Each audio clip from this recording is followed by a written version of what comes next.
Ikinaalarma ng Commission on Population and Development ang pagtaas ng bilang ng early pregnancies sa bansa. Batay sa datos ng Philippine Statistics Authority, 3,560 ang naitalang early pregnancies sa mga may edad 10 hanggang 14 noong 2025. Mas mataas po yan sa naitala noong 2023 na nasa 3,343. Nakababahala raw ito dahil hindi pa handa ang katawan ng mga kabataan sa pagbubuntis. Posible rin daw magdulot ito ng panganib sa kanilang kalusugan. Sexual abuse ang isa sa mga tinitignang dahilan ng early pregnancies sa mga kabataan.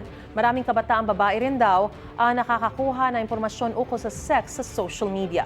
Mahalaga raw ang mga serbisyo ng lokal na pamahalaan para sa reproductive health, maging ang papel ng mga magulang sa pagtuturo nito sa kanilang anak. Ang talagang panawagan namin, magulang sana ang unang makikipag-usap tungkol sa sex at sexuality sa kanilang mga anak. Sana mag-start as early as teaching, no?